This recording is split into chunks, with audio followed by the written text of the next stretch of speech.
You're listening to Guitar Talk with Dave and John.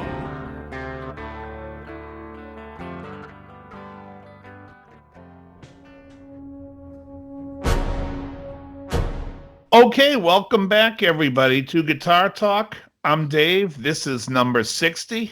I am John, and we have a very special guest with us today. It's the man with the golden ears and the silver whiskers. Joe Morgan. Morgan Amplification is joining us today. Joe, how the hell are you? I'm doing great. Thanks for having me on, guys. Awesome to have you. Yeah, buddy. Yeah, so this is very, very cool. We're coming up on a NAMM show. We've got yeah, exactly. For those of you who listen to this in the future, since it's on YouTube, this NAMM show would be the 2020 NAMM show, especially for those listening in 2027.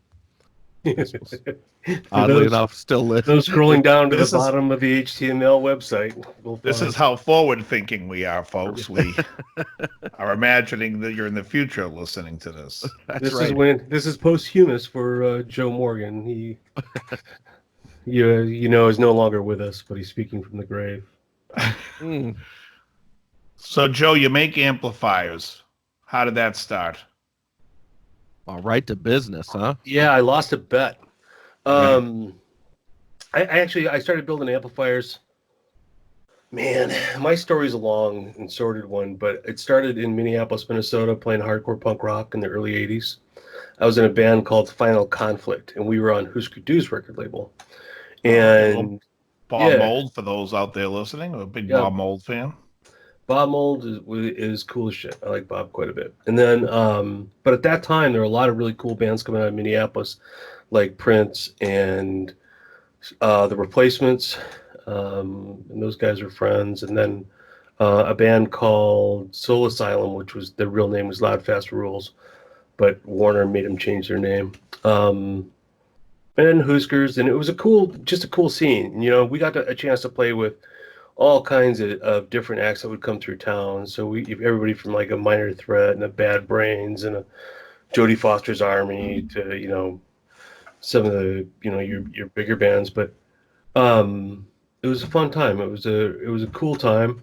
And when I was going through school, it was a good distraction. But when I finished, I realized that I never, ever wanted to shovel snow again.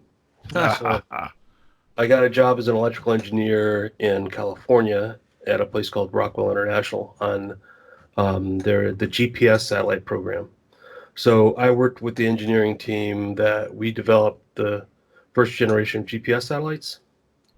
And when I moved out there, I pretty much just sold all my guitar gear and stopped playing. And that was like 84. So I didn't play from 84 to about 92. I'd gotten married in 89, met my wife out in California, and we had a couple of kids, and she started dragging me to churches, and I didn't want to go. But I said I needed someplace that I could feel comfortable, and if they had a good guitar. Hold on one sec. When you say she was dragging you out to churches, are we talking about religious facilities or fried chicken? At that time, it was just religious facilities. But on Sundays, occasionally afterwards, there'd be some fried chicken at the pop-up socials. As long as I didn't get any grease on my Sunday bests. Excellent. So anyway, we went to a church. They had a good guitar player, so we kept going back. And it was fun. And then I picked up a guitar in a Bible study, and somebody said, "Hey, you can play guitar. You should join the worship team." So I started doing that. And then I need an electric guitar, so I went and bought an ESP LTD, the Kirk Hammett signature model. Sure. And a Galen Kruger backline 250. Okay. And then after playing that for about 6-8 months, I couldn't make it sound like the Allman Brothers. So I went into this mom and pop music store in 92, and I said to Jesse, this old guy that was behind the counter, who had been a touring guitar player and then a roadie, and now he was living out his senior years working in a guitar shop. I said, "Jesse, what's the disconnect?" I showed him the VHS that I was listening to, and why, how do I get here? And he didn't say a word. He just grabbed a Les Paul off the wall and took me to the back room where they had a 4-hole 100-watt Marshall on a 4x12 with greenbacks. Plugged me in, turned everything up to 10, handed me the guitar, and I was like, holy shit. That was an epiphany. Yeah. That was a tone. Yeah. And then from there, I was like, well, okay, if this is that, how do I get to Brian May? How do I get to Mark Knopfler? Why did Stevie sound like Stevie? And I started going down those rabbit holes and buying and selling gear. And back then the economy was pretty strong. And I was going through about $25,000 worth of gear a month on my American Express card. Wow. I'd buy it. Like I would buy the $3,000 two rock and the $10,000 two rock, and I'd bring them in and have them side by side, and go like, okay, well these have the same features, the same tubes. Why is one $7,000 more than the other one? And it was that kind of stuff we were like, and why does the $3,000 one sound better to me? And it was trying to decipher and figure out that kind of stuff, and work through those, just the food chains of players' tones and why this is iconic. Why does Hendrix sound like Hendrix? Why does a fuzz sound good, but it sounds bad when I put it in front of a twin and one? It's it's like just working through all those issues, just for my own edification. And then I got to a point where I landed on, I liked single channel vintage gear, still do. In fact, I was having a conversation with a session guy in Nashville about an amp that I'm debuting at NAMM this year. And I was really feeling the pressure to put maybe some kind of channel switching or an effects loop in it. And the guy says to me, and he's been around the block 10 times. He says, okay, well, go ahead and name me one guitar player that, one famous guitar player that you really love their tone that uses a channel switcher. Just tell me one guy that you appreciate his sound that uses a channel switcher. And I couldn't. Most of the guys that have, say, like a 2-channel Dumble, like a Robin Ford, he's not going to a clean tone. He's painting everything with his hand in one channel. And that's the case, man. Nobody, none of the iconic guitar players whose tone we all live and die for has ever said, I need 3 channels of something. Now, the Steve Vai's, Satriani's, Guitar Gymnastics guys, okay, great, I get that. But they're taking an instrument to a different level with a playing style. They're not cutting edge tone. Nobody's going to go, man, I'm really looking for that 80s Satriani sound. Yeah, I don't know if anybody's ever really said like, yeah, man, that's the tone. I think you're right. It's more about the gymnastics, about the athletics of the whole thing. Right. Show me. Yeah, I think yeah, I would say there's definitely not a lot of channel switching amongst classic, especially most of the bands, like even the old Van Halen. You want clean, turn your volume down. That was Eddie's clean. What's wrong with that? Nothing. No, it's great. In fact, my favorite amp of all time is a Princeton. Anything 6V6. I'm a 6V6 guy. I love. I can tell by the stack behind you. I don't even play Screams 6v6. No, 6v6 my favorite. I hate EL34s. I like the Mesa. I have a Mesa over here, and then I have a Crank Revolution 1, and the Fender Hot Rod Deluxe probably gets the most use out of all my amps because it's a pedal platform, and I can just keep one channel, step on a pedal, and but a 6v6 sound is my favorite, and I love I like the sizzle. My only issue is I like the effects loop. What? And the reason I like it is because when I go to a heavier drive pedal, I don't want to drive my time-based stuff and push them into another realm. Whereas if they're in the loop, they tend to be more tame and more balanced to both. That's my only reason. But I mean, if you're going to record for the most part, you're not really using the effects live, anyways. Well, in my stuff, or I mean, any of the great stuff, right? We talk about signal to noise or dynamic range, and when players talk about touch sensitivity and the ability to make an amp, like you said with Eddie, clean up with your volume control, all that kind of stuff lives within the dynamics, right? When you put an effects loop on an amp, you are breaking the signal chain at the highest point of dynamic range between your preamp and your power section. Inserting a device within that, I mean, you can go grab whatever you're going to put into the back and pull up its specs, and it'll tell you the dynamic range on that. And, you know, most of these things, maybe on the high side, are going to give you 96, but you're going to find, like, I had a guy, I don't know, I'm so old,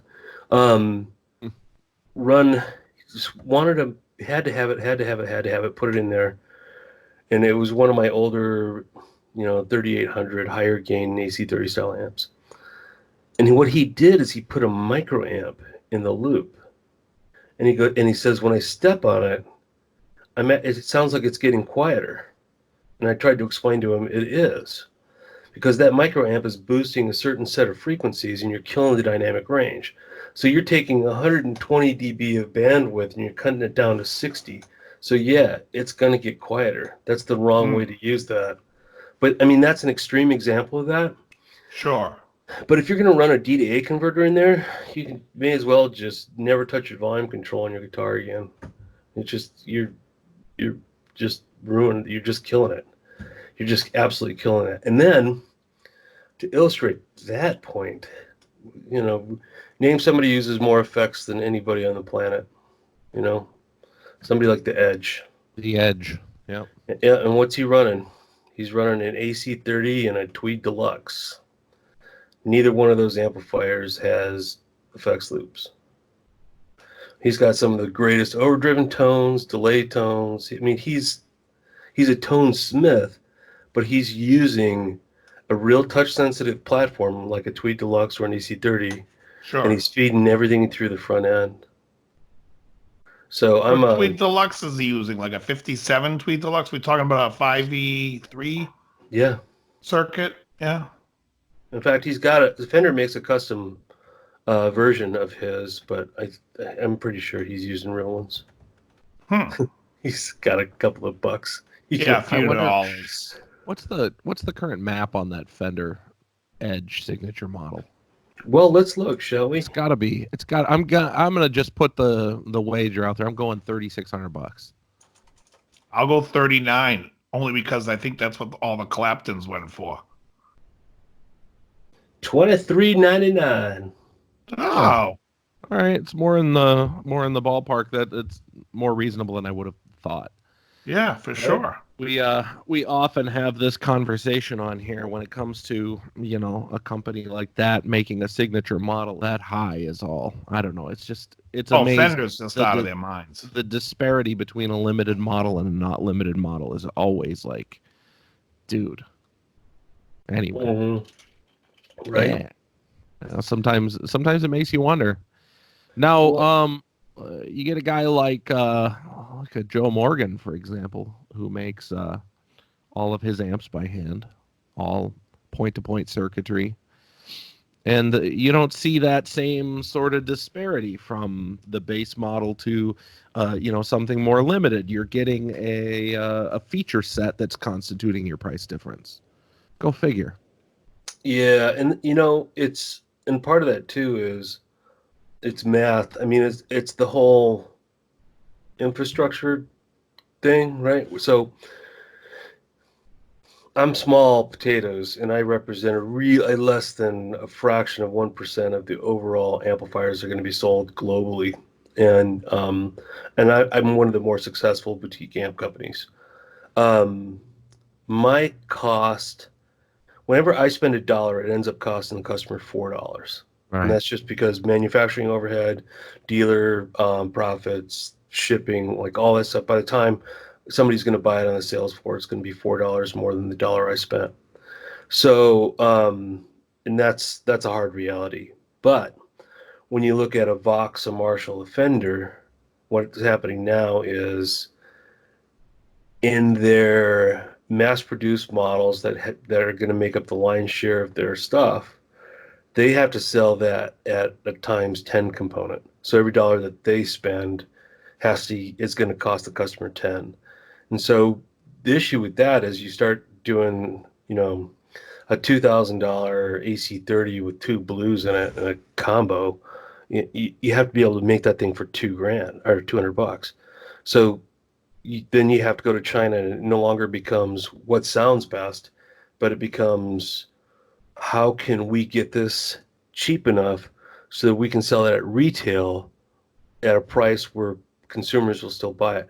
Because I'm sure that if people didn't, if price was no object and $6,000 was a normal price to pay for an AC30 combo, Vox wouldn't be making that stuff in China as cheap as they could. Right. Of course. Yeah. This is why you get, particle board cabinets and speaker baffles and all of that sort of stuff. It's it's economics. Yeah, and if you look at companies like Supro that are trying to, split the difference on that, there's this real thing about wanting to say American made and then, having your assemblies done in China and then building everything here. And that's just not cool, right? It's just, be who you are. Don't put, made in America on that thing. And it's the reason I wouldn't buy a Supro for me. Right. Yeah. Because it's not. You were already aware they're asking. of that? I was, yeah. Well, they also charge you top dollar for it. Yeah. They tell you the price as if it's made in USA, but it's all being assembled there, made there, and then they assemble it here. Right. That's not my thing. No, it just feels wrong. I don't want to be. I wouldn't. If I was building something in China, I would say, hey, or Korea or Vietnam, because global manufacturing has come way, way up. People would knock on Celestion when those greenbacks that were made in China. Is this a Chinese greenback? 'Cause I don't want that. I want the UK. Right. Dude, those Chinese greenbacks were some of the best greenbacks I've ever heard in my life. And they way more, I had fewer problems with the Chinese greenbacks than I ever did with the UK greenbacks. So, there are places you can go globally now and have a good product made. Just be upfront about what you're doing, You're not the only amp maker that said that before. I had conversations with Reinhold Bogner years ago where he was saying, I use the Chinese V30s instead of the English ones. I just think they sound better. I said, okay, interesting. You can get the Chinese one, or you could have gotten the English ones. They were still making them for Boogie and everything else. But yeah, oddly enough, that's a whole show though. Like the different versions of V30s and what they sound like and who likes them. I think the issue though, at least the issue that I have with Chinese products is purely price. I think some of the Chinese products are fantastic, but don't sit there and try to sell it to me at a comparable price than a USA made product. That's my issue. Reasonable. I think like a Marshall or like what's the PVJSX if you're buying a heavy metal amp, and then Bugera made some knockoff amp with the Infesium, and it's a loud, noisy amp, but whatever. Charge me $400, $350. I'm okay with it. If you're going to try to sell me it's $1,000 or a $1,500 amp, I'm going to tell the Chinese to pound sand. And that's basically what happens is people start selling the Chinese products get introduced. They're introduced at a low price. Now they keep banging them up. And it's like, you're going to tell me a Chinese Vox. What are they selling those Vox AC30s for? Let's take a look. Probably an AC30, let's go $1,600. Right. Okay. So it's twice what I would pay for it. If it was brand new at $799, I'm like, that's all right. It's Chinese. That's probably what it's worth. Oh, I'm way off. $999. Yeah, right. That's for their CC2. That's not like their. Right, but I think it's like $100 a speaker more for the CC2X. It's $9.99. That's not. No, they've come down, haven't it's they? not out of control. I think they've come down, or they haven't gone up in 10 years. The AC30H, the hand wired, the HW, right? With the Alnico Blues. Made in China. Made in China. Yeah. Is a $2,000 app, 21 and change. Insanity. Wow, they're going to $2,100 for that difference. Okay. For the hand wired with the Blues, I think that's kind of where they've been for a while because I use them as an example. Kind of like, oh, here's something. Man, I'm sorry, I'm really scatterbrained and I still haven't answered your question about why did I start the company. But I like an amplifier is not a difficult thing. We're talking about quality and we're talking about China and we're talking about everything else. It's a kind of a really simple device, and I use the analogy of a hamburger. So it's like you can go get a hamburger at McDonald's and you're going to get a bun and meat and cheese and condiments and it's a hamburger. Or you can go to a James Beard awarded restaurant and get a hamburger and it's going to be a much different experience. Up until last week, I had not had a hamburger at a James Beard restaurant in my life. I had one last week and oh my God, it didn't. That was not a hamburger. That was some elevated piece of food that went into my mouth and gave me sensations that I've never had before eating anything in my life. And so never has that rung more true to me than it has in this last week about the better quality that you use for the product, the better outcome you're going to get. You know, if you take a little time and care and use the right ingredients, you can make something pedestrian as a cheeseburger can be insane. Sure. You can have I an enjoy a good emotional Ruby's response. burger down in Redondo Beach area off Kings Harbor. Come on. Just a little Ruby's plug for everybody.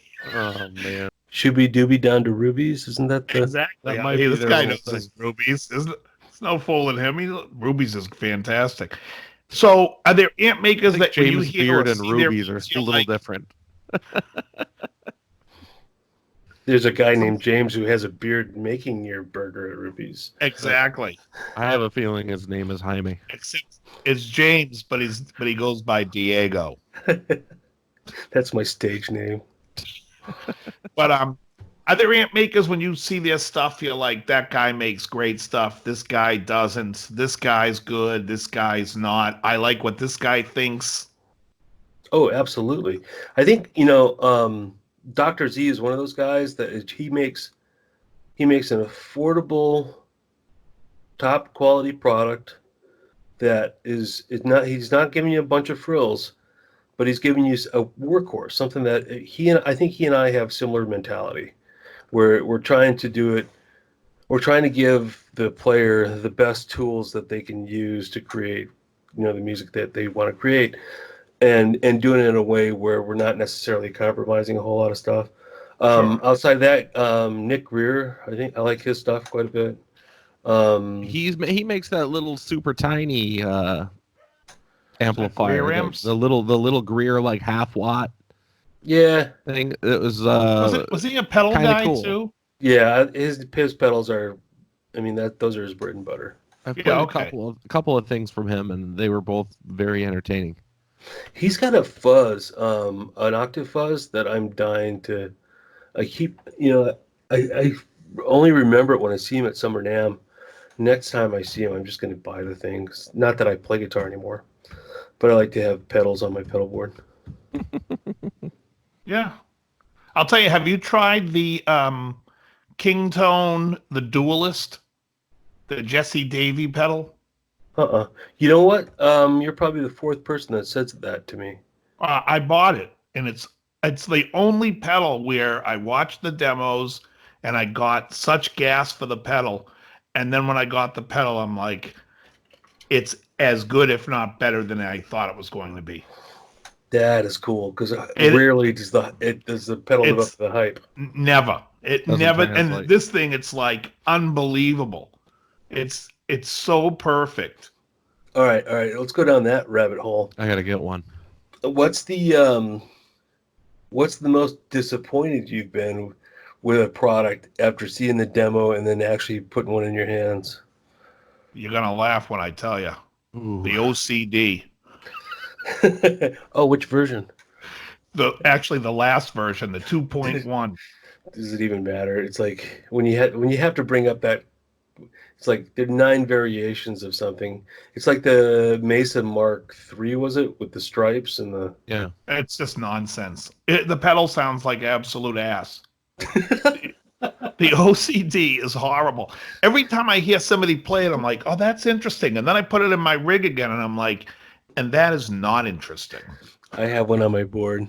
Oh, you do? An OCD? Do you like it? Can you get good tones out of it? My daughter bought it for me for my birthday last year. Oh, Dave. Come Oh, on. I know. Now I'm that guy. Insulting No, Joe. but I mean, would I have bought it? No. Mike Well, Fuller, Joe, you have nothing to worry about. From what we've learned, is there is 0 female in our demographic. Yes, Not but one. I will tell you though, a pedal though that for like a simple distortion type of OCD type pedal, the Rockbox Boiling Point is phenomenal. Absolutely. Phenomenal. And of course, someone said it's like a clone of like a Landgraf something. I forget the name of that pedal that it's supposed to rip off, but it's fantastic. Yeah. Those guys are up in the valley, right? Yeah, I think so. Or even more north of the valley. There might be. Are you talking about Rockbox? Yeah. Yeah, when I ran I out, had a buddy that had a studio that was right next to them. okay. Yeah, this stuff's very good. Where are you out of? I'm out of a lot of things, but currently I'm near Nashville. But we still make everything in Los Angeles. Oh, you're in Tennessee. Yeah, I just came here for the cheap booze, no state income tax, and Hot our chicken. our gas is only like $2.15 a gallon. Dude, I was in Atlanta like 3-4 weeks ago or whatever it was. Couldn't believe it when I went to the pump. Right by the airport, go to the pump and it was like $2.20. And I'm like out here, I remember like going to the airport and filling up my car before leaving it in the lot, and it was like $3.79. Right. And then the thing though about living in I was in Huntington Beach. I would fill up my Suburban. I would fill up my Suburban 3 times a week. Oh my God. I'm filling it up once a month now. Just a side note. Did you ever know Mark Spiewak? From West LA Music? Well, Mark, when the gas prices were going through the ceiling, Mark used to drive the Hummer. Yeah, he had the H2. Yeah. And he would bitch about gas. And then as soon as gas prices went down, he traded it in for a Prius. And it was like, I'm like, you rode the wave the wrong way. I got to contribute one thing before we move on too far. Sure. You said a moment ago, what's a product you've been disappointed in? Yeah. I still haven't been able to make the EP boosters sound good. Really? I hear everybody on the planet raves about the exotic EP boost. I think it makes everything feel squishy. I don't like it. I owned one for 2 days. You didn't like it either. I hated it. It colored everything. Everyone was telling me what it's going to do. It's not going to color your tone. Yeah, it's exactly what it did. It just wasn't the color I wanted. So I totally get when people like it. You know what it is? It darkens the tone a little bit. And some people like that. I don't. I noticed that people chase that it's not going to do anything to your sound. Well, then what the fuck am I going to put it on my board for? Right. I don't want to spend $100 to not do anything. Well, it's like a bill. Which version did you have? Yeah, exactly. No, because it radically changed there. One had way too much low end, but the second version of the pedal was I probably got the first version. I wonder which one I have. I've had it for like 10 years, and I've just... Oh, you still have it? Oh, you've had it 10 years. It's version 1, probably. Tell me in the comments, is that the old version or the new version? I have no idea. Hold on. You're asking me? Read that serial number. I'm just asking anybody in the comments that know. Serial 65977. Kenny, if you're watching, which version is this? Yeah, if anybody wants this is celebrity owned. $350. Let's go. Start the bidding. I'll tell you another pedal though. I bought, what is that? Mad Professor. I have it over here. The Golden Cello. That's the Eric Johnson thing, right? Yeah. It sounds more like Eric's Johnson. It's it's horrendous. It's too dark. You put the treble all the way up, it's still at the bottom where I wanted to start, not where I wanted to end. Yeah, I don't know. Eric Johnson, man, what a monster player. He's one of those guys that everybody talked about the tone. Not my tone. It's good, I guess. Not my tone though. I don't know. No. I mean, it's all about you playing. guys a fan of Eric's tone? Which version? Yeah, right. This is the common theme question. What was the relevant record called? Via Musicon. Via Musicom. Com or Con, yeah, whatever it was. Yeah, that one. Cliffs of Dovertone. That was the big one, right? Yeah. It's good. Very, very washy. Yeah, but it was good. Lots He's a great player. What can you do? Insanely good player. I saw that guy live with it was like the first G3 tour when Satriani and Vai did that whole thing. Was Eric Johnson, Satriani, and Vai. And he was like, no offense to those other guys, but to my ears at that moment in time, it was like, this guy's on a different level. Joe, how many times when you're doing a trade show, when a good player comes in and starts playing your amp, are you thinking to yourself, please don't leave. Just sit here and play this amp the whole show. Right? Because they sound so good, it makes everything sound good. All right, so Guthrie Trapp was a phenomenal player. But he's also one of these guys. Vintage. All new stuff sucks. Whatever. He came in a couple years ago and sat down with an SW50 and played for 45 minutes. And he didn't touch a knob. What's an SW50? It's one of my 50-watt like clean amps, big Fender sounding. Does the SW stand for Steve Wariner? No, the SW stands for Scott White. Oh, God damn you. I'm a big Steve Wariner fan. Oh, it is Steve. That's what I meant. I was just kidding. Right. Steve Wariner, if you're listening, there's an amp with your name on it. The Silver Whiskers 50. Yes, the Silver Whiskies. Scott had brought in an old Dumble that he bought. It was Graham Nash's 1974 Small Special. And he brought it down to the shop when Peter was there with me. And but Scott's girlfriend was in the car and she was sick and he couldn't stay. But he's like, hey, can you make me a copy of this? I don't want to take a $35,000 amp out to bar gigs. I'm like, sure. And then so he left and Peter and I fired up that amp. And it was one of the worst sounding amplifiers I've ever heard in my life. It was just horrific. I thought it was broken. So we opened it up and checked out the tubes and everything else, and it was working as intended. But it was a really cool snapshot into where, I mean, that was early Dumble, where I could see where he would go in the 80s with the Steel String Singer and how this it wasn't a finished thought for him. And so I called Scott back and I said, hey, instead of just making you a clone of this, let me go ahead and get rid of the accordion input and some of the other stuff on here that you don't need and just organize it a bit and make it work better with your pedal board and bring it into the 21st century. So he's like, yeah, that'd be cool. So that's what the SW is. It's okay. It's really kind of like a 50-watt Steel String Singer. Yeah, which is a great. I mean, that's a nice. What's the tubes? 6L6s. Hey, is there any way I can share a picture with you guys? That is that cat puke on your BEOD? No, it's dog shit. Oh, Jesus Christ. And on the OCD. My dogs did that last year. My dog took a shit on my pedal board. But look at this. He's got a Wampler Ego compressor, which I like. The BEOD is excellent. I can't make out what that pedal is with the tap to the left of that. Can I take a guess on that one? Yeah. I think that one is a Boss DD200. 500. 500? Oh, it's bigger than, okay. And what's the one on the bottom with the MXR knobs? It's probably a compressor, another compressor. The bass compressor? No, it's their, it was a custom shop deal that they did, but it's a compressor. I didn't know any. All right, Joe. Best amplifier, not yours, that you've played. Ooh. If I wasn't building amplifiers, I'd probably own a Divided by. Really? Divided by 13? Interesting. Yeah, those I are didn't even know they were still. Are they still making amps? I haven't. I don't see them over here. Yeah, he's not killing it quite as hard as he used to, but yeah, Fred's still building stuff. Wow. What about you, John? What, favorite amplifier? One amplifier you get. You're on an island, you get to take one amp with you.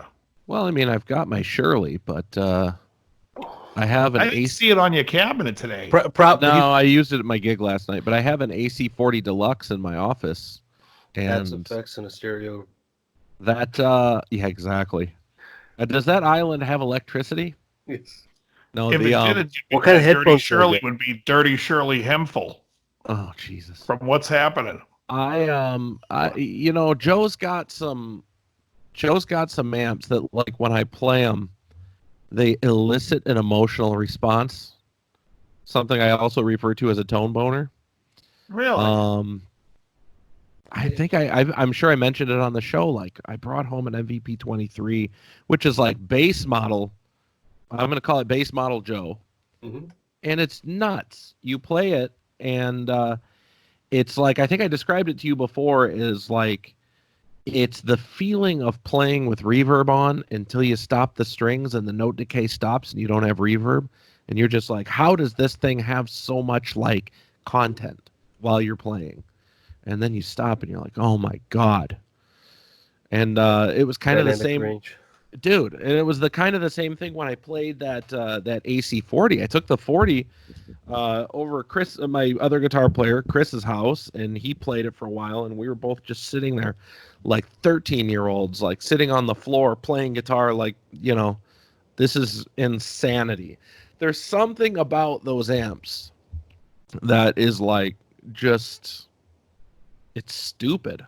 I don't know what's going on there. There's just some black magic happening. So if I didn't, if I wasn't playing like metal stuff, I'd take that AC40 all day. That'd be my go-to. But for needing like a little bit more gain and stuff, and who knows? SW50 and a BEOD. Now, I'm going to come right out and admit it. I've tried it like 5-6 times. I still don't like pedal platform amps myself with drive pedals. I've been trying. Ooh, are you kidding me? I know that's your game, but I just... Have you met Tosin Abasi? Yeah. Yeah, he's not my guy. Well, I understand that. But it's he's insanely good, and he sounds good. I don't know. I'm probably full of shit. That's what it really comes down to, is I probably just haven't used the Duelist into an SW50 yet. Yes, probably. Yeah. But going through like, what's the brown? Is it the Brownie that I like? Yes, the Brownie pedals, cool. It's like so many of these pedals, like they work great with one amp, they don't work great with another amp. Right. What about? I don't have endless money. I'll tell you, for me, if I'm on an island and it's just me with an amp, limited pedals, I love the Mephisto by Bogner. The idea of that amp. Played that one. Yeah, it's pretty nuts. Also, I have individual amps that are blendable inside of it. Yeah. Oh, wow. Also, are you familiar with vintage sound amps? Rick Hayes. Are you familiar with him at all? He makes a Brent Mason model, but he makes a Princeton 20-watt amp where it's got an oversized I guess it's got the bigger transformer, and he uses a big reverb pin. Otherwise, it's almost true to the Fender spec, except in his thing, he goes on how Fender basically used cheaper parts because it was a student model, and he's using like all the higher end. But it's a 12-inch speaker.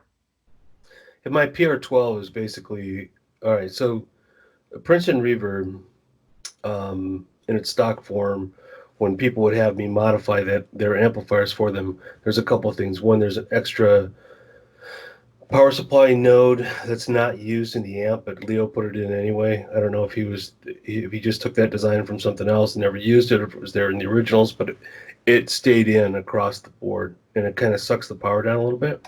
Uh-huh. And then the bias trim is really cool, but for pro guys, you're going to have your trim on your board. You're not going to be able to have the luxury of using the bias trim and Like, so that goes, and when that goes, we have a better cathode ground um, off the power tube. So you just inherently your power is more stable and it gives you a bigger, stronger sound. Mhm. If you put my PR12 12-inch speaker on a scope, you're going to get over 20 watts on it too. I mean, it's just Oh, really? Okay. I thought the 12 yeah. was the wattage. It's the speaker. Yeah, it's really well. It's supposed to be the wattage, but anytime that you have a Class AB amplifier with 400 and change volts on the blades, and you're using two 6v6s in a push-pull Hmm. configuration, I mean, those tubes are rated at something like 12 and a half watts output max, Yeah. and we're running. I'm running almost all of that. So And you depending, take the trem circuit out of what you're saying too. yeah, Yes. yeah, it makes it a little bit more stout, so you can play with a drummer and not get lost. Yeah. I love the trem circuit, except Fender, for some reason, I don't know what's going on with the custom Vibrolux amps, but You want to know? that's the noisiest trem system ever. Okay, little Fender history.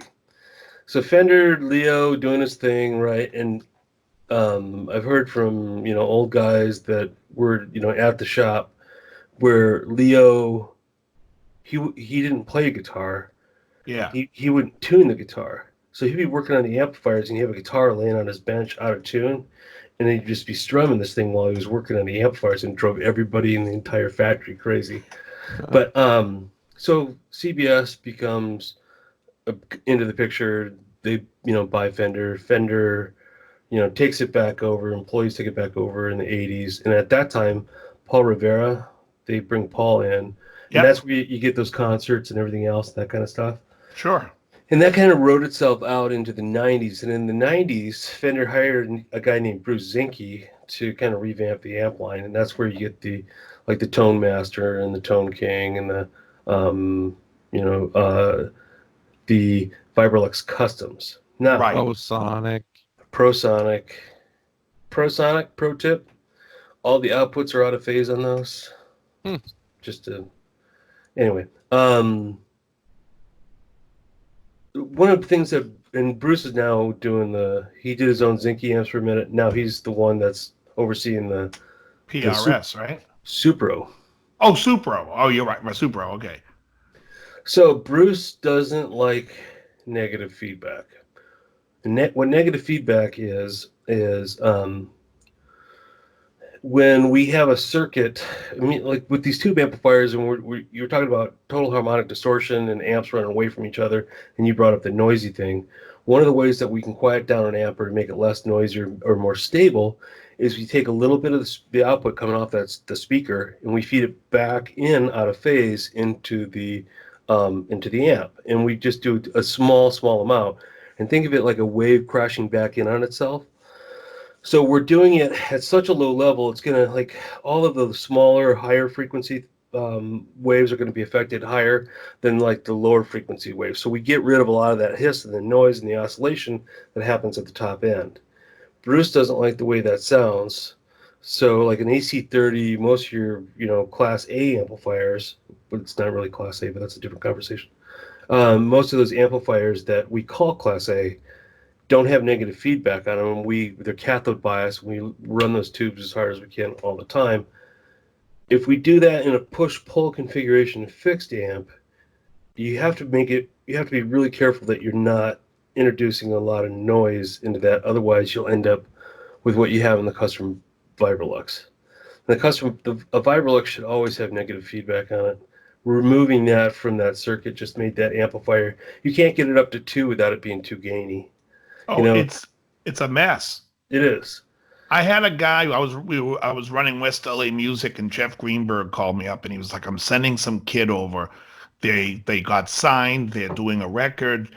He needs an amp." So the kid comes over, and I said, "What are you looking for?" He's like, "We're looking for clean." But he's described it. I'm like, "That Hot Rod Deluxe, you'll get what you want out of it. But if you want something like a deluxe reverb, it's right there. Whatever you want to take." He's like, "I want that Vibrolux." I'm like, "It's going to be too noisy to record." He goes, no, it'll be fine. He goes, "Let me play it for a second." So he starts playing it. He goes, "It's fine." I said, "You'll be back." And 10 minutes later, he goes, "This is unusable." I'm like, "Yeah, I know. I told you." It's like somebody's running a shower, and it's really bad. It's nuts. because to me, it's my favorite of that. If you could get rid of the noise, it's one of my favorite sounding amps. 6v6, 10-inch speakers. It's got the old ones before, the original ones are awesome. Yeah, because they were built properly. Yeah. So all right, so now Fender in the 90s had a brown version of that, right? Not the custom. Early 90s, Yeah.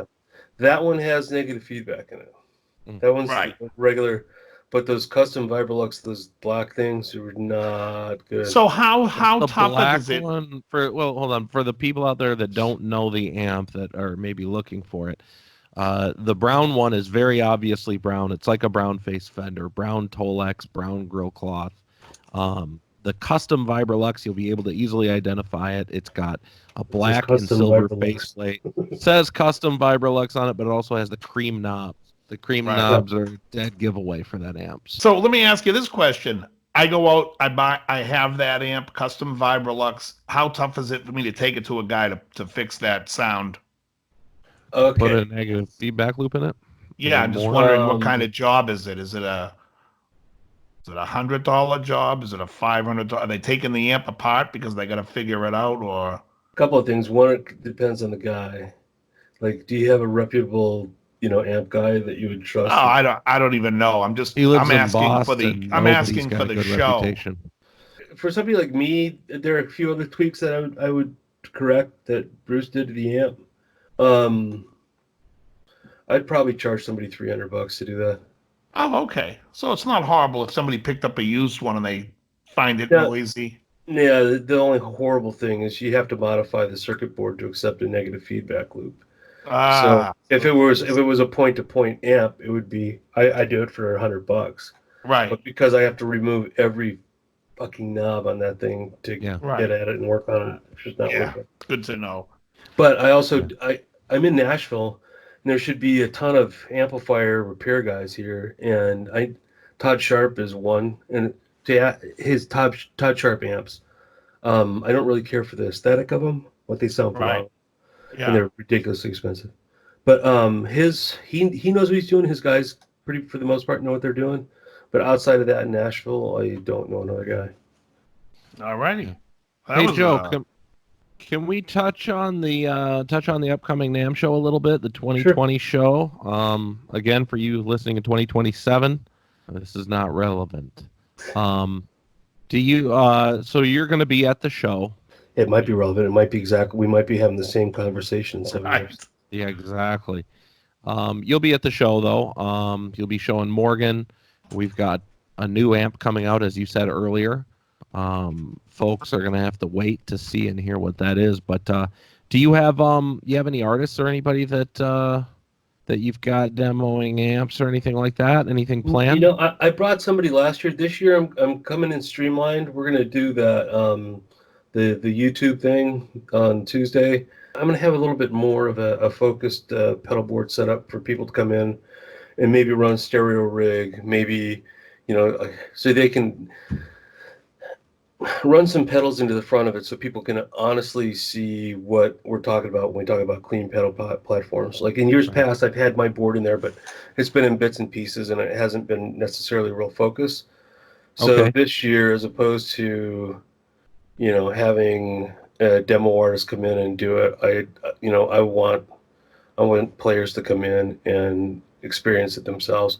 One of the things that Tosin Abasi said to me was, and he, being a big Fractal user, he played. I have an amp at Seymour Duncan in their artist room where they can go test pedals and pickups and stuff. And he was in there and he played the amp and he freaked out. And then he contacted me. And he said, I've heard of it, but I always thought it was like, fanboy amp or church amp or just like flavor of the month. And I said, yeah, it's been about 11 years now. So I always discounted it or just didn't think about it because you don't know until you know. Because I had no idea what I was missing in my disconnect with my digital stuff until I plugged into your amp, and now I can't go back. Yeah. And he goes, but he told me too, he goes, but I need an effects loop. I said, you don't need an effects loop. And he goes, no, I have to have it. I want to run the Fractal into the effects loop. So I built him an SW50 with the loop in it. He came down to the shop and we played that, and he goes, "It doesn't feel the same." I said, "Yeah, well, because now it's running through digital to analog converters, and you're changing everything about the amp." So I go, "Let's plug it into the front end of an SW50," and we did that, and he goes, "Wow, that's so much better." Like, yeah, because the amp's doing its job, your fractal is doing what it's doing, but it's not interfering with how the amp's making its noise. It's the thing that it's supposed to do, it's still doing that. And but his comment about you don't know until you played one is, for me, that I need to get more people to actually have their hands on with the product so that they can go, "Oh, I get it now. I see what you're talking about when you say touch sensitivity or, Right. Well, dynamic range." Can we talk a little bit about that? Because there's like you and I have talked before about the fact that it kind of sucks in this industry that people who don't know will look at something like a Morgan AC or something and say, "Well, it's not a rock amp, it's a country amp," or something like that. Right. And I say, "Whoa, hold on a second. You throw an overdrive pedal in front of that already kind of semi-broken up amp, and you're in you're in like Billy Duffy land right now. Right. You know, you got that, or Brian May or whatever. You can really rock your face off with an AC style amp or any sort of like a semi broken up amp." Can you kind of, I don't know, I mean, do you have it, yourself, words of wisdom for people that haven't tried them? Well, I think the big thing is, and I think we've had this conversation before. We live in an era where guitar players now, they're coming in digital, or they have many options to them at super low volume, and whether that's a digital rig in one way, form, or another, right? And unlike that stack of Marshalls behind you, until you've had a 100-watt amplifier turned up all the way and a live guitar in your hands where you have to control it to keep it from feeding back and doing all kinds of other things. And once you experience what that feels like, to feel your pants ruffle and get hit in the stomach with the sound, right? It's a visceral experience. But it's also it changes the way that you play the instrument and the way that you control your hands.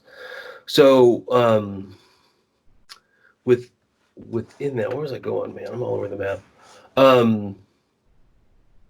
In the same way, we actually have to play it. Yeah, but in the same way with like people coming up now, when we talk about understanding what you're playing in like a pedal platform and everything else, it's one thing to say like, I need a clean pedal platform so I can go play. I have 35 pedals on my pedal board. So you go out and you buy a twin, and then you run a fuzz face into the front of it, and you go like, "Wow, that sounds awful." Because a lot of that stuff, a lot of those overdrives, almost every overdrive is called overdrive for a reason, because you're taking an amp that's already driven and you're taking it past its spot. Right. And that's, if you're not there, why is this that it sounds really thin and buzzy, and it's like, well, right. You're not using it properly. Right. And so within that's part of the power scaling stuff that I'm doing with the MVP 23 and the AC 20s and stuff, that allows you to get an amp to that sweet spot where you can use a myriad of pedals. Everything starts working better. And Dave, like you were saying, I don't want to drive my time-based effects into something that's already overdriven, but there's that spot. There's definitely that spot where even if it's almost heavily overdriven, but if the amp is capable of cleaning up with your volume control and being able to control the dynamic from your hands, that even if you're using the heaviest, like I could put on the BEOD and still dial back and get clean tones between that, the DD500, and like an AC40. And even if the AC40 was almost set to stun, it's there. All of that stuff's there with the sweep of volume control. But until you get your hands on it, it's like me, until I got handed a Les Paul and stood in front of the amp, you don't know until you know. Oh yeah, it's funny because I've gone through hundreds of pedals, and my board has probably 30. Actually, it has 20. It's probably 30 pedals, on my big board, which is really two different boards. One I go into the face of the hot rod, then I go into the time stuff goes through the loop. And certain pedals do not sound good, like the OCD. In fact, the OCD doesn't sound good. And sorry for your daughter for buying that, but it doesn't sound good in front of anything I've used. Would you say it was shitty? Yeah, Nowadays. yeah, exactly. It has been shit on this show. That BEOD took shitty to a whole new level. It also shit on a guitar that was in a stand. Let me ask you, the SW50, because now it's going through my head. What's the speaker in that, or is there speakers? Well, it's in any of my stuff. I do a generic head chassis, so it can be put in a head shell or it can go into a combo, right? Gotcha. So if you decide like, hey, I'm tired of the combo rattle, I want to get a head shell, you can do that back and forth. I did that on purpose. I see. But and is there a 4.6v6 version? Yet. Well, there are two. I built two of those. Is that you have built an SW with 6v6s? Yeah. What's in the What's in the SW22? 6v6s. There you go. SW22 would probably be right up your alley. Well, that would have two 6v6s, right? Yeah, and the SW22 is again, it's like a 22-watt steel string singer, so that amp's going to want to try to stay clean. So you are getting every single. I mean, it's really about 25 watts. It's way too loud for most people. Yeah, most people, that's what I like, and I like that an amp that wants to be clean because I'll dirty it up myself. It's got a master on it, and the master works great. But yeah, I'd say an SW22 would probably be the perfect amp for you. Really? All yeah, right, well, I'm gonna have to check that out. out. The 50s are stupid loud. I like guys that are playing the 50s, like Mike Landau uses one. And it's funny because he uses it with James Taylor, and he takes out his signature, Hot Rod Deluxe. Right, that he has. Oh, DeVille. DeVille, yeah. And he unplugs the speakers from that, and he plugs them into the Morgan head that he has sitting on top of it. Oh, that's funny. It is hilarious. There's a pic of him doing it with I made him a custom 12-watter that he's doing it with as well. But also like Kenny Greenberg, Adam Schoenfeld, a lot of like heavyweight studio cats are using the SW54.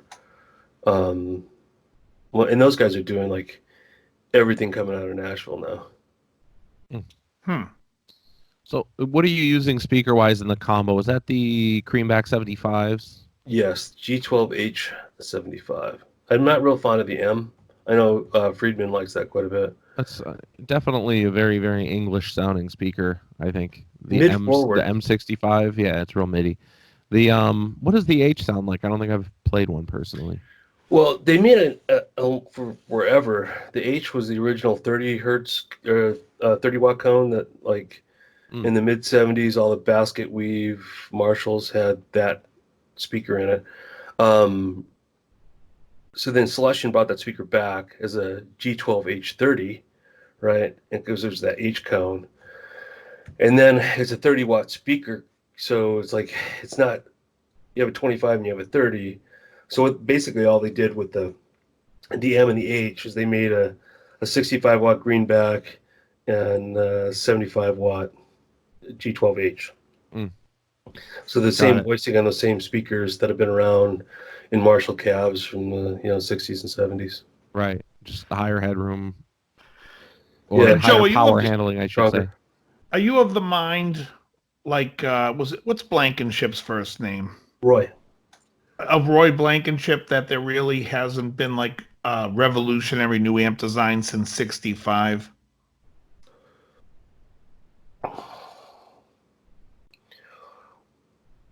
Oh gosh.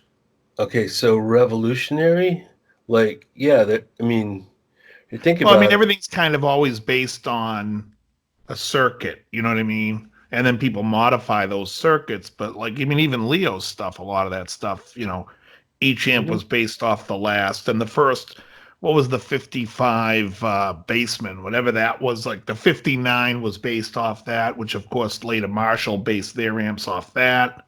Yeah, well, in GE was all right. So GE's trying to sell tubes, so they had a a bunch of engineers working on schematics. So they have this giant book that they're going around to these electronics, radio, and repair shops, handing out these books, telling people like, this is how you can use these tubes. These are some circuits that you can use with these tubes, right? It's the Arduino of like, 1950. So these guys would, basically everybody's working off the same set of schematics and stuff that are coming out of these books. And I mean, Leo, that's what he was doing. So that's where he progressed through. And that's pretty much, a 12AX7 is like a piece of chicken. Okay. It's a tube. It does amplification.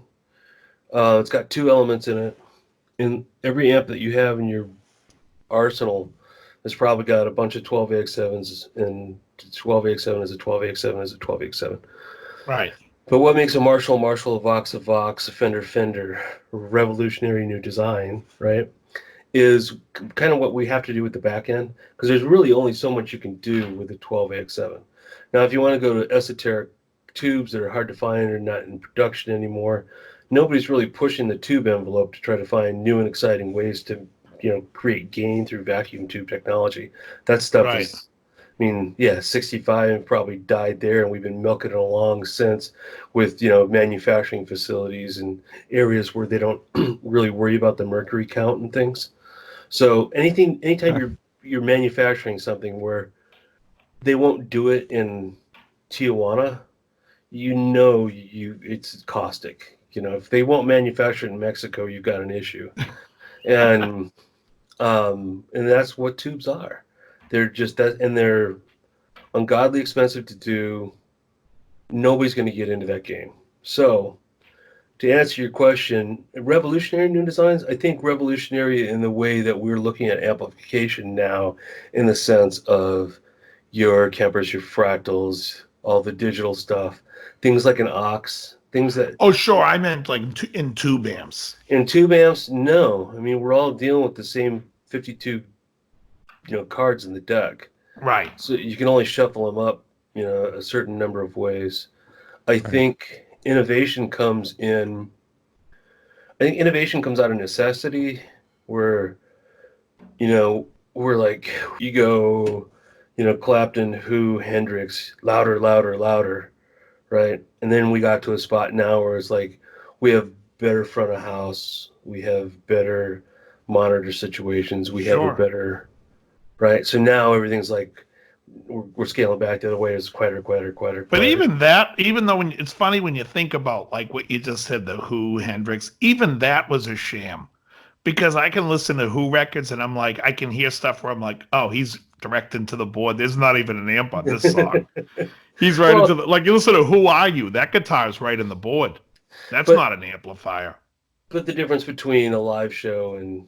Oh, no, I know, but I just think it's funny. And then you got Jimmy Page, with the Marshall stacks on stage, and you listen to some of the early records and you're like, yeah, that's a Supra with a telly.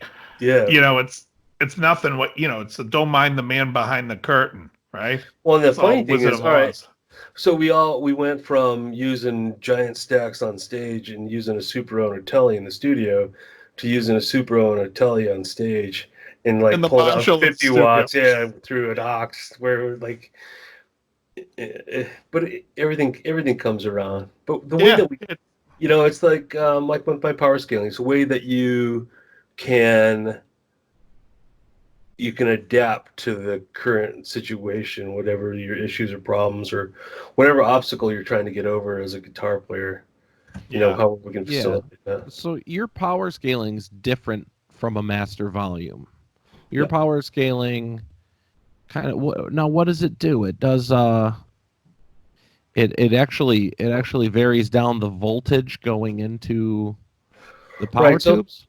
So like what Eddie would do with his his 67s super bass, he'd put it on a Variac, which is just a device that varies the AC into the amplifier, plug it into the wall, and then take his amp down to 90 volts. Which dropped. Wait, are you saying Eddie's was a super bass, not a super lead? This was a super bass, yeah. It was? I think so, yeah. We will consult the all-knowing internet. Yes, I thought it was the internet's never wrong. What is the super bass? The 1986? 1986 is 50 The watt. 50? Oh, so the 1992 is the 100 watt. Hang on a second. I always thought his was a super lead. At the end of the day, the difference between the super bass and the super lead's probably a pair of capacitors or something. It's probably Yeah, nothing. the input, right?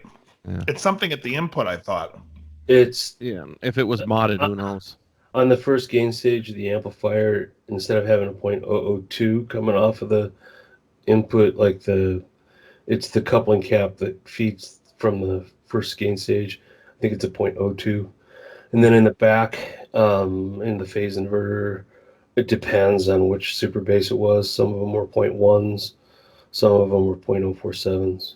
That amp, that amp moved. That was a moving target. I mean, it's I think Malcolm was a super bass player, and Angus was the super lead guy. I think Angus was JTM 45. I think it depends on the record. I agree. Depends on the Angus. Speaking of Angus, I had a steak last night. Just Ooh. fantastic. Where was it from? Not Pacific Dining Car, was it? No, we were in San Diego last night. Oh. I actually, to drop a name, and I didn't tell you about this yet. I had dinner with Steve Stevens last night. Oh, nice. Yeah. Steve Stevens? And I would know him from Billy Idol? Oh yeah, that guy. Yeah. So Of course, I'm teasing. I was a huge. I Oh. listened to I listened to Generation X. I was like that on the back when I was playing punk rock. I take album covers and cut them out and tape them on the back of my Les Paul to keep me from destroying the backs of guitars. Huh. And it was always that pink and black Gen X cover. Did you tell Steve Stevens, look, even Billy Idol gets it? Oh, that's hilarious. From the Wedding Singer. Exactly. No, man, we went to this place called Eddie V's. They had a ribeye, and it was fantastic. Did you say to him, I love when singers team up with guitar players like Steve and Billy. Oh God, Bert and Lonnie, Woody and Mia. Right. This is a running joke on this show. There's just endless stupid movie references. Yeah, kid, a ribeye and a Dewar's. Joe, are you a Scotch guy at all? No, I'm more bourbon. I like guy? bourbons too. So you're okay. So what do you like? How if I wanted to walk myself into a liquor store and say, turn me on to a bourbon that's gonna turn me into an alcoholic, what would be the one? What would be a great one? I've got a bottle. I like Buffalo Trace. I've got a bottle of Buffalo Makers Trace, here, okay. and it's okay, but What it's is it? not. Got a bottle of Makers here. It's okay. It's not Oh yeah. mind blowing. For that Buffalo- price, it's a little Buffalo Trace harsh. is better. Yeah, it's Okay. harsh. So Buffalo Trace is a distillery in Kentucky, and they manufacture they do everything from the super elitist Pappy Van Winkle. Okay. Yeah, that's the big Barney one. That's the one I was gonna say if you're gonna spend some money. Yeah, it's not. I've had called Peppy Van Winkle. yeah, Pappy. Pappy. Pappy Yeah. Van Winkle. In fact, Pappy O'Daniels. exactly, old time Right. radio hour. Okay. Pappy Preacher Van says Winkle. my sins have been forgiven. There's 6 of us actually. Speaking of pomade, I'm the only one here without a religious affiliation.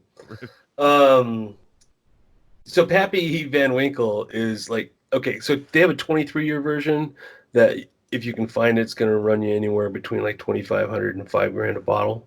All right, so we're not. No, but Yeah, here's the that's not thing. gonna All right, happen. so I had a guy trade me 2 bottles of Pappy 23, 2 bottles of my favorite whiskey in the world. It's George T. Stagg, and that stuff is.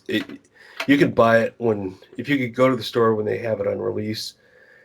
You can get it for $70 a bottle, but now that it's hundreds. George T. Stagg. And Yeah, isn't yeah. George T. Stagg made it? Is that the same distillery too, or is Yep. that a different? Yeah, I thought so. Okay. Yeah, and but that's my favorite. So he traded me 2 of the 23 Pappy, 2 of the George T. Stagg, and then 2 bottles from the 70s that had still had the tax stamps on them. back when we used to have tack stomps on the Yeah. would go across the bottle top. And one of them was a cabin still bottle from 1972, and the other one I have no idea because we opened it and it was so bad I just poured it down the sink. Out of all those, the cabin still from '72 was easily the best drinking whiskey out of that bunch. Really? But I traded him those 6 bottles for an AC-20, so I felt Wow. like I did pretty good. Yeah, deal Yeah. for you. Yeah, and it was a deal for him because he was a distributor, so he got him at Right. Got it. Cost. yeah. So Yeah. it was like $400, $500 worth of booze to him. So is a George think so. T. Stagg bottle, is that going to be like a $70 bottle kind of thing? Yeah, If you probably can, more. yeah, if you can find them now, it's probably going to be about 600. But Okay. if you go into a nice restaurant and they have it, a pour will probably be anywhere from $30 to $60. Wow. Okay. But I mean, But it's fantastic.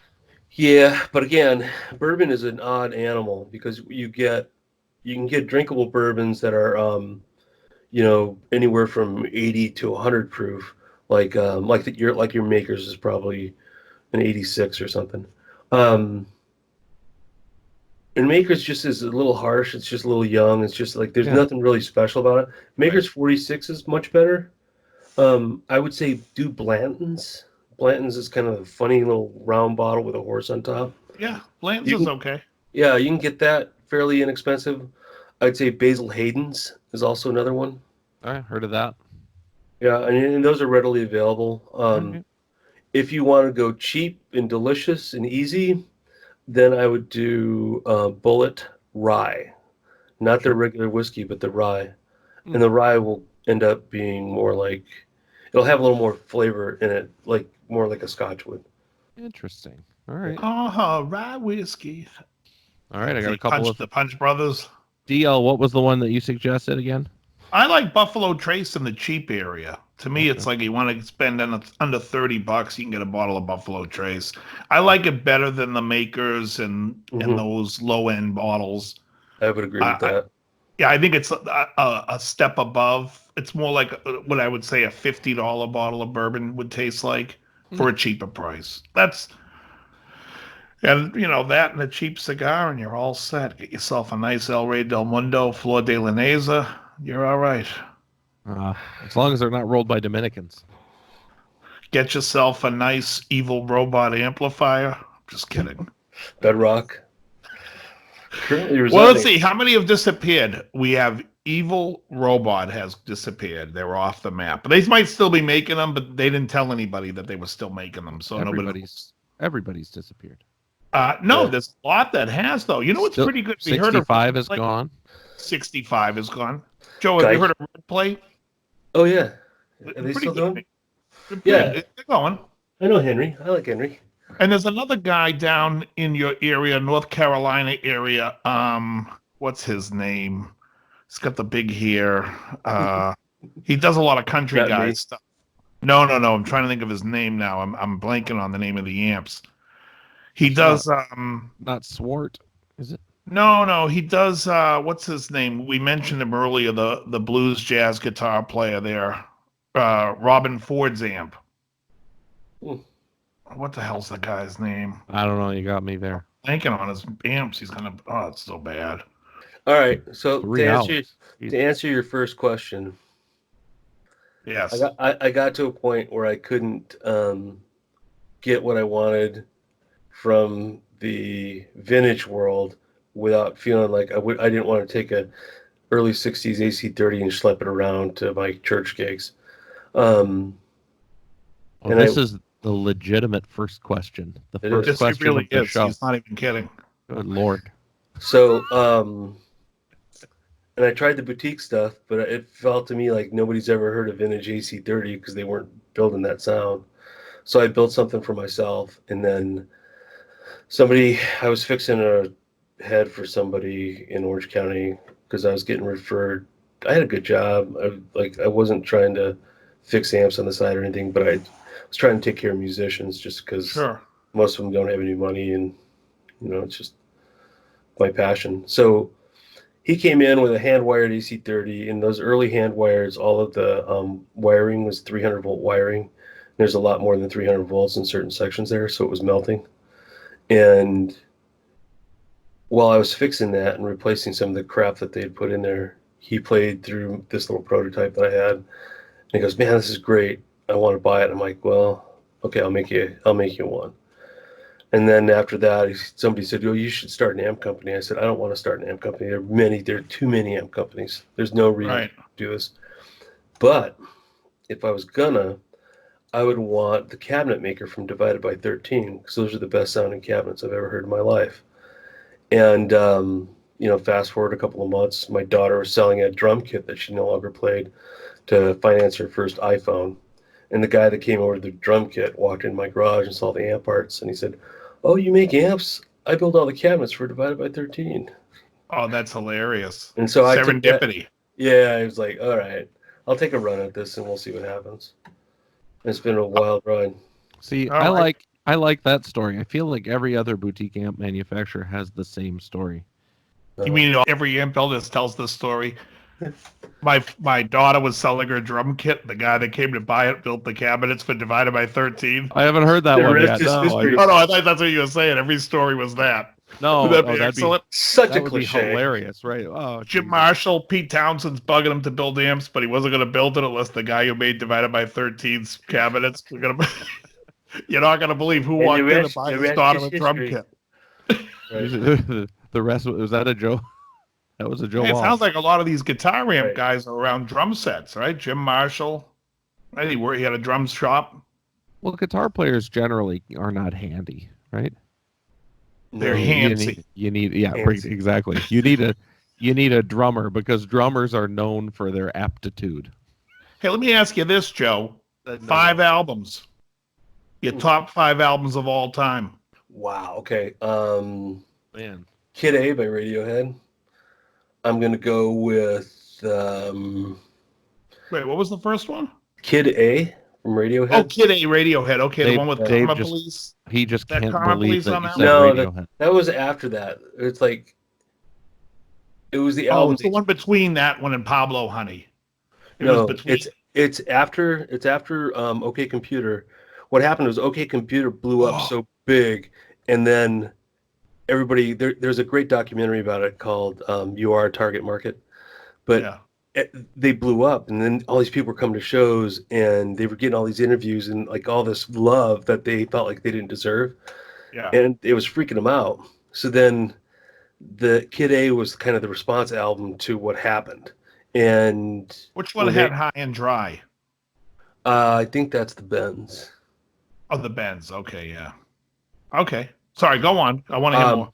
I would say Goo by Sonic Youth, which is it's one of those albums you can listen to again and again and again, and it never gets old. So if you're going to be on a desert island, that one's going to be good to have. I would say A Night at the Opera, just because it's a double album and I get more listening time that way. And then A Night at the Opera? It's not a double. Yeah, it is. We're talking about Queen? Yeah, wasn't that a double album? I'd say no. My guess is no. Maybe a long album. Well, it feels like a double album when you listen to Prophet Song. That song never ends.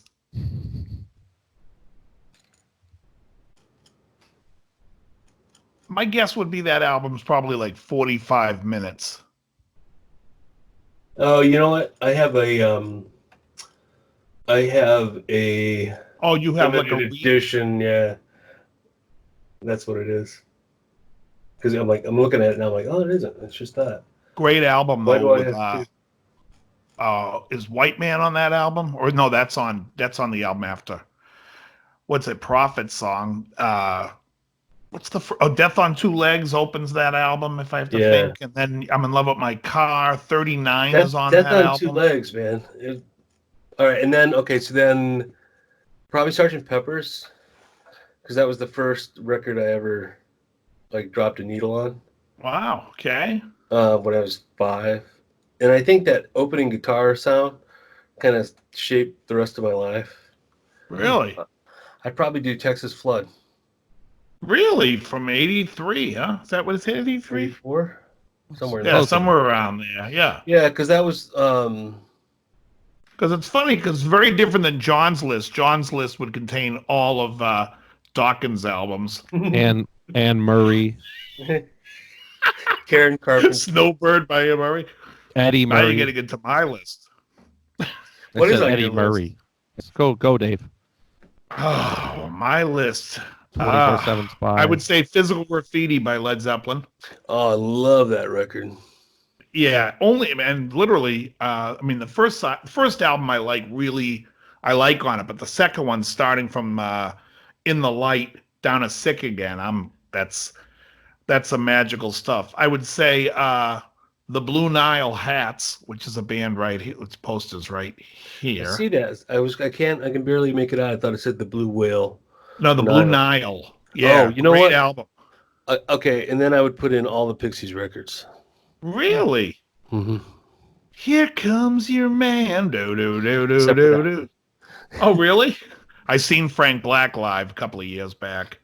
Yeah, I think he opened for the on the Dusk tour, and I saw that show. I love the. I do too. That's Kidding me? One of my all-time favorites. In fact, I became friendly from West LA Music with the drummer from the who now plays for Rod Stewart. Huh. And I threw that up on Spotify or Apple Music not too long ago when I was working on something out in the garage, and it's like I haven't listened to those songs in so long. Oh, also on my channel, I teach a couple of Sugar songs. I teach Helpless Really? and If I Could Change Your Mind. Right on. I love those two songs. We had a guy that worked with us, Kovar, that every time he'd call my phone, it would play Helpless on my phone. That was his ringer because he was such a Bob Mould fanatic. So for me, I think other ones I would probably put up would be, it's tough because it changes every day, but I would probably have in there, oh, wow. It's hard because like I've been on an R&B kick lately of the old Spinners stuff, and it's hard for me to, I would probably say Black Sabbath, Heaven and Hell would always make one of my lists. I love that. Love that record.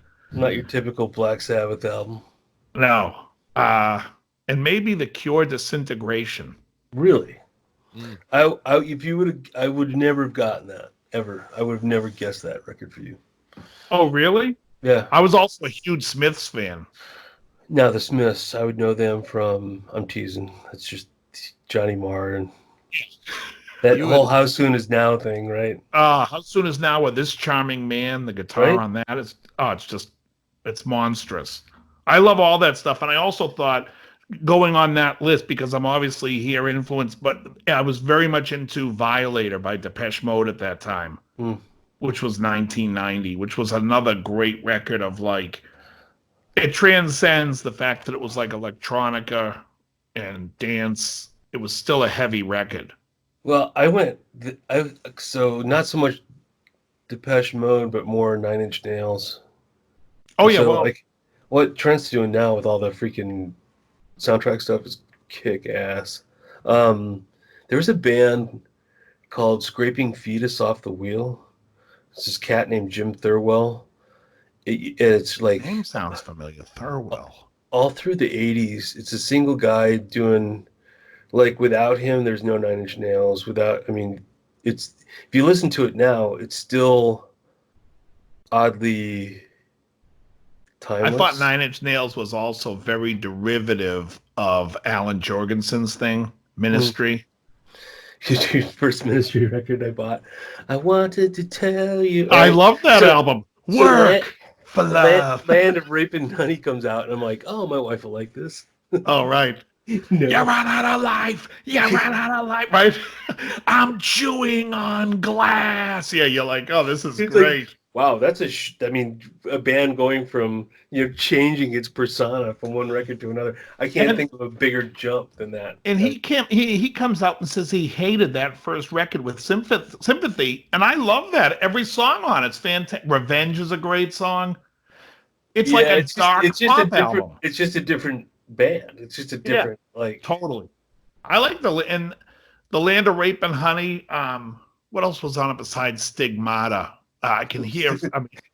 Yeah.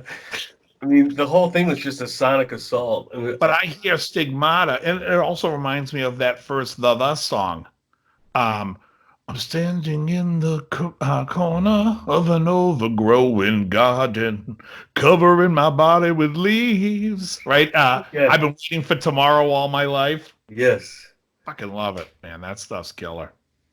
So Smashing Pumpkins, though, that first record, going through such a So, what was that called? Siamese Dream? No. The No, first that was one, the indie one that kind of went big. What was that called? I want to say Siamese Rhinosaur, Dream's but I the think good that's one, actually though, the right? song. Siamese Siamese Dream was the one- that was like the major label big blow up album for them. Right. You know. And then the album Yeah. after was really big Was too. it Gish? Gish. This is the opening, yeah. Yeah. Hearing Gish for the first time was like, coming from hair metal and like for most of the stuff, you're either super underground, you're either Sisters of Mercy, Right. Love and Rockets, like, yeah, like all that kind of stuff. And then, so hearing, what was the, man, it's just that Smashing Pumpkins, because it was different than, for me, that was different than like the Pearl Jam stuff that I like and the Nirvana stuff that I liked. There was just something else going on there that was just musically, that was more of a sonic assault. You'd appreciate this when Ben Orr died from the Cars. He was the bass player and the singer of like the cooler sounding songs. I always thought they should have replaced him with Peter Murphy. Oh God, I've seen Peter Murphy at least a half a dozen times. But he has that voice, it's like it cuts. But I can't even know any lyrics of that song. But have you ever heard Dolly's Car? What is it? Dolly's Car. No. I can't. Is that a Peter Murphy tune? Yeah, it's a record. So after Bauhaus and before his solo stuff, he did this one-off record called Dolly's Car, and it's amazing. It's absolutely amazing. If you're a Peter Murphy fan, you should absolutely. Yeah, no, I always thought he should, because he has a similar voice to Ben Orr. Yeah. And I thought that would have been, and he's a great musician. I was like, how could they not get this guy? Instead, they bring in Todd Rundgren and do a record. It's like, come on. Like Todd Rundgren needs to be on another project ever. Like exactly. He only put out 45 solo records in 1973. He put out more albums in 73 than the Beatles. I saw Rundgren with Utopia in 81. Maybe. Beats don't fail me now. Jeez, I was like, why am I here? Yeah, that's funny. Yeah, I dug a lot because I grew up in Boston. I was a metal kid. And by like 1987, 88, I heard the Smiths for the first time. And I was like, what the hell is this guy doing on the guitar? It's like he's layering all these clean. I loved it. I loved it. And then it got me into The Cure. And I was a big, big, big Cure fan. And a lot of black eyeliner. I wouldn't dress like that, but I remember one time it was my youngs when I did shrooms one night and I walked into this place. They're like, you gotta go into this place called the Middle East. It has like all the music you like. So I go in one night, but it was actually Middle East night. One guy looked like he was playing a typewriter. I'm like, I'm either tripping my balls off or this guy's writing his term paper. Yeah, I've got stories. I'll save those for a different time. But yeah, and there was a band that disappeared that should have never disappeared. I even liked the album Dusk. I liked that record. Yeah, there's just definitely one of those bands though that it was like massive. Just like there's no way you get radio play with that now or ever. The little bit that they got because of K-Rock or right. That was because of everything else that was happening at the time. Like, I was also a big Oingo Boingo fan. I loved all that and Fishbone. Saw Oingo Boingo a few times. Yeah, I went to their I have a buddy. One of my buddies plays in the what's left of them, the Vatos. Johnny Vatos band, yeah. Who's your buddy? I think it's not Mike Glendenning, is it? Yeah. Okay. Mike. So when I left the Elvis project, Mike took over for me in the Elvis project. Oh, really? That's funny. Yeah. Yeah, he's Mike a good, used to he's live super nice He's a good guy. He was a guitar really- player we're talking about. Yeah, Yeah, Mike lived because in my neighborhood. He actually worked at the shop for a while. yeah, he told me that. I Yeah. remember when I was talking to him a little bit. Yeah, Yeah, because it's kind of funny, small world. went with Danny to do the scoring. Steve Bartek, the guitar player for Oingo Boingo, didn't go with the guys. He went with Danny to do some of the scoring stuff. But yeah, I mean that was a great band. Yeah, it was. They were so much fun live. Smart move on Bartek's part, I guess. Oh yeah, Rode His the son right worked- coattails. Remember his son who worked with us, Chris? His son's a DJ, Chris Bartek. Oh, I don't think so. Yeah, good kid. What do you think, DL? I think my top 5 records could just be for brevity's sake, like a Farewell to Kings through Signals. Oh my goodness. That's good enough, right? We'll just say that. Well, you forgot Bread's greatest hits in your collection. Wait, that's mine. Nobody loves the denim tuxedo of David Gates like I do.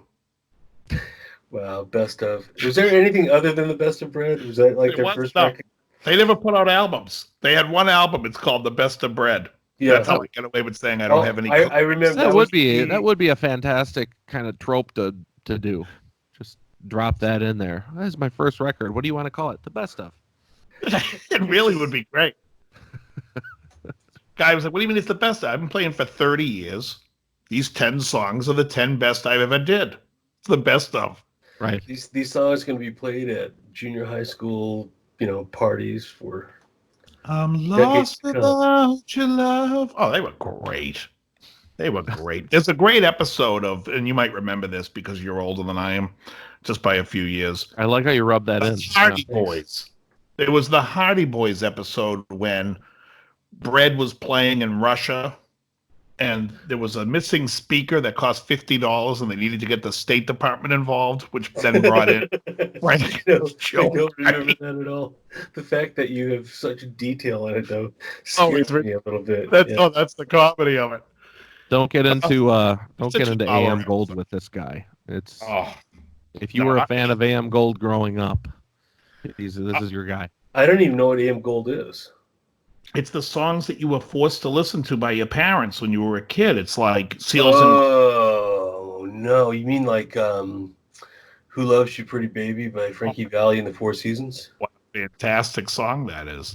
Yeah. But it's like Bread, like maybe I want you.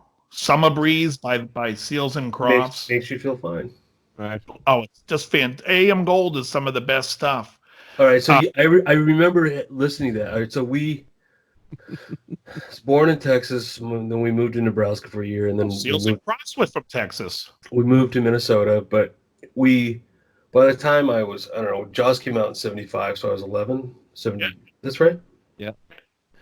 So I'm living in rural Minnesota in a house that is surrounded on all sides. We don't have a tree in the yard. It's about half acre, surrounded on all sides by hayfields. And I went and saw Jaws, and it was the only movie to ever give me nightmare. I mean, there wasn't water anywhere near. I'm afraid to take a bath at this point. Right. And so it's still my favorite movie. Like, I was just watching it again today. But when I can remember growing up as a kid, not being able to sleep because of that movie, and listening to all those tunes on the AM radio in my bedroom, just trying to get like. Oh yeah, I can tell you one song you were listening to then.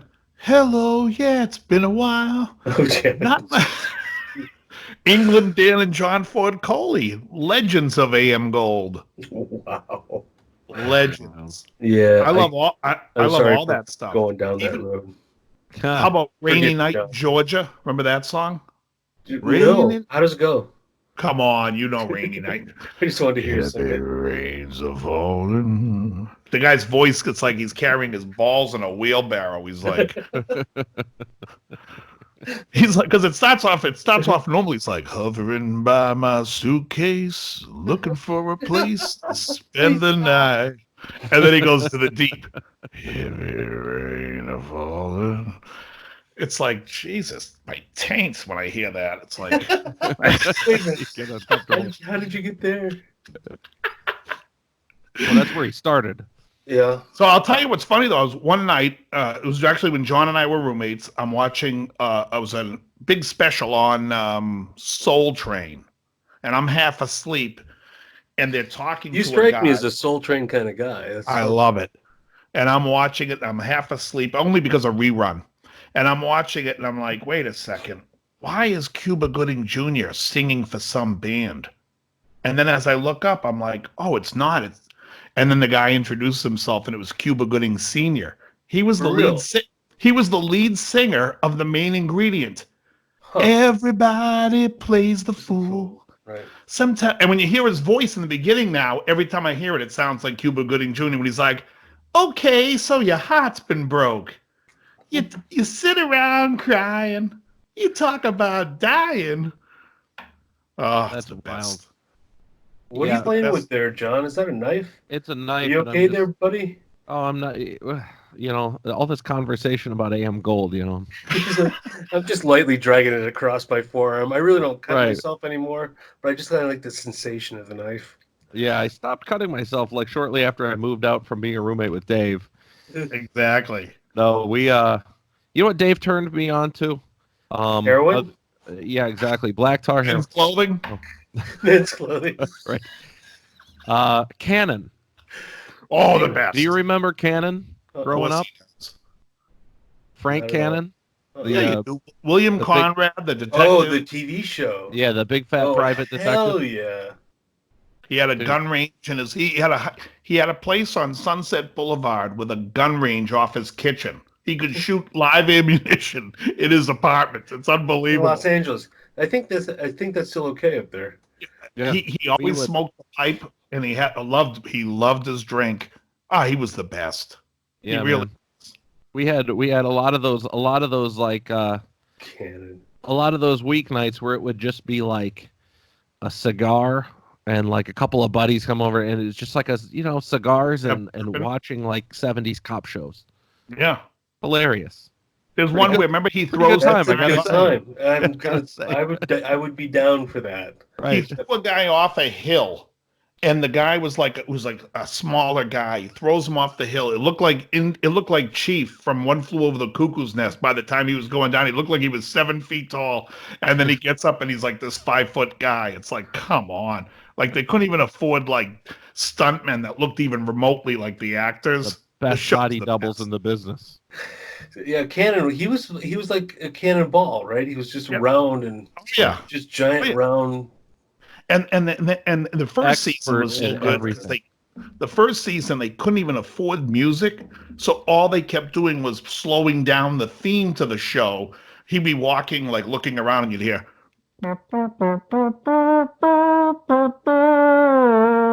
like, which was the theme slowed way.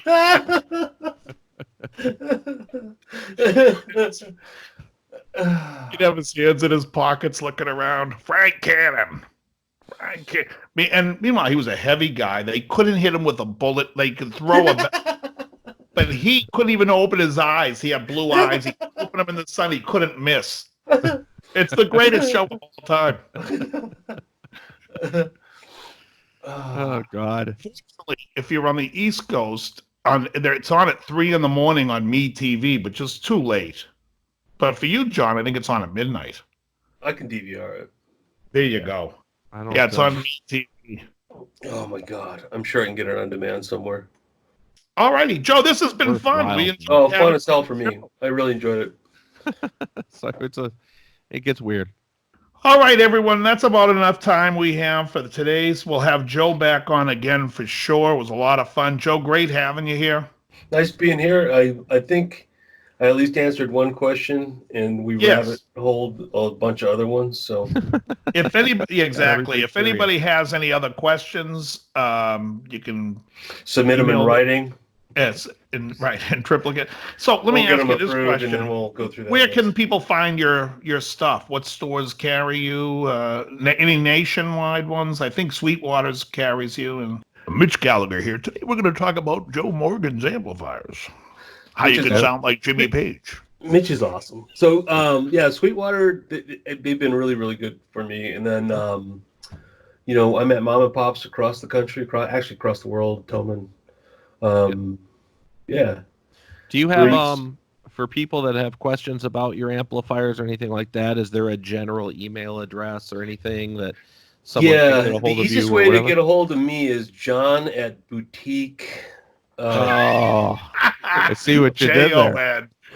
Yeah, it's joe@morganamps.com. It's been the same email forever. It's on the site. There's actually a phone number on the site now, too, if somebody is in dire need and needs a phone call. A lot of times that one will go to voicemail before I can get to it, so I'll give you a call back. But And just I'm for the the guy. I'm just Yeah. it. I'm like, if somebody needs something, I'm there. And for the people in the audience, the way that you like to work is building custom one-offs for cheap Yes, prices, right? right. That's yeah. I used to get this email at least 2 times a week and sometimes 5. Dude, really love your stuff, like everything that you're about, but I really need a 3-channel amplifier. I want to have like a Fender Clean on 1 channel, and then like Marshall Crunch on the 3rd channel, and then like a Bogner like overdrive lead on the 3rd channel. And if there's any way that we could like if it would switch between like 4 different types of tubes so I could change the output to what I needed, that'd be great. How much would something like that cost? Right. Yeah. So I really like what you do, but why don't you Signed. just shelve that for now and do some of this other shit? I would respond to that one with, "Hey, dude, thanks for the link to your band. I really like the band, but hey, could you guys play country?" It's like, what? Oh, That's not what I exactly. do. It's like you wouldn't tell a metal band to play country because you liked the way they looked, but didn't like the music they were playing. Yeah, for sure. It's No, but hilarious. this is why people need to stop assuming that, an amp that's an edge of breakup amp can only be played for clean or country. For counter country? Joe's amps rock hard. You just got to put an OD9 in front of it, crank it up. Holy hell, you got rock and roll. Cool. Yeah. And we've run out of time to discuss the tone wood your cabinets are made out of. Oh, for Christ's sake! On your heads. Maybe next time we could talk about the tone woods, and then maybe get into a really long dissertation about the different types of lattice joints and dovetail versus, we'll finally crack that egg. There will be no stone unturned. I'll send you a complimentary bottle of Guitarman Hammer tube baking powder. It keeps your tubes fresher longer. And don't forget about Dave's Tone Plastic for all your needs, whether you're making pick guards or tube plastic for your talk box. Oh, God. How did I get here? Goodbye, guys. Thanks for having me on. It was cool. I had a good time. Anytime you want me back, I'd be more than happy to answer questions. All right. This is John. I will catch you guys next time. All right, guys. Very good.